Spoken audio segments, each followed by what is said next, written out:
Malkangiri prosecutor मानक प्रशिक्षण कार्यक्रम संपन्न। मालकानगिरी जिले में नॉन कार्डर प्रोसिक्यूटर मानक पई 2 दिनिया प्रारंभिक और पुनः ताजा प्रशिक्षण कार्यक्रम सफलतार सह संपन्न होईछि। एही कार्यक्रम रे जिलार विभिन्न अंचलरू अनेक प्रोसिक्यूटर अंशग्रहण करथिले। एही प्रशिक्षण कार्यक्रम रे अभिज्ञ रिसर्च पर्सन मानक उपस्थिति रे आईन एवं अभियोग प्रक्रिया संबंधी विभिन्न दिग उपरे आलोचना करा जायथिला। अंशग्रही प्रोसिक्यूटर माने एही प्रशिक्षण माध्यम रे निज ज्ञान और कौशल को आरोहण करिवार सुजोग पाइथिले। एही कार्यक्रमटी ओडिशा सरकार को आईन विभाग, डीपीपी ओडिशा, भुवनेश्वर एवं जिला लोक अभियोग निर्देशालय मालकानगिरी को जुग्म आयोजन रे होइथिला। मु assistant director of public prosecution Malkangiri district.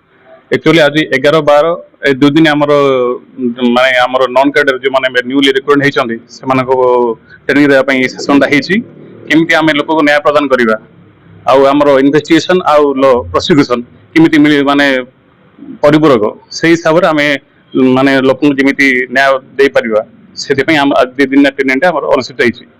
Thank you. कौन सा ट्रेनिंग दिया? एक्चुअली आमर न्यू लॉ बीएनएस आउ एविडेंस जहाँ कि माने प्रोसिक्यूशन जोटा कि आमर जुडिशियल रे होची से गुडा हमर ट्रेनिंग दिया जाउची। आज आमर जो ट्रेनिंग 2 दिनिया ट्रेनिंग प्रोग्राम अछि एटा होची induction refreshers training programme for the non cadre prosecutors.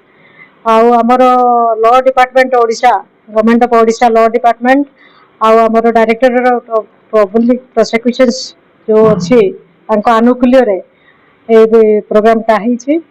आउ हमको एथराइज करा हिची on behalf of the directorate of public prosecution Odisha Bhubaneswar प्रति जिल्ला रे 2 दिन ट्रेनिंग प्रोग्राम रखी कि हमर जो नॉन कैडर प्रोसिक्यूटर माने नुआरे जॉइन करचंती विथ प्रोसिक्यूशन फैटर्निटी आसीचंती से मानको किछि हमर नुआ लॉ जो क्रिमिनल लॉस ता ऊपर किछि धारणा देबा आउ ए प्रोग्राम एक्चुअली हमर जो प्रोसिक्यूशन सिस्टम ता को जेमिति टिके स्ट्रांगर करिवो एंड हमर प्रोसिक्यूटर्स जेंति भलो रे कंडक्ट करि परिबे से प्रोग्राम रा आयोजन होइछि।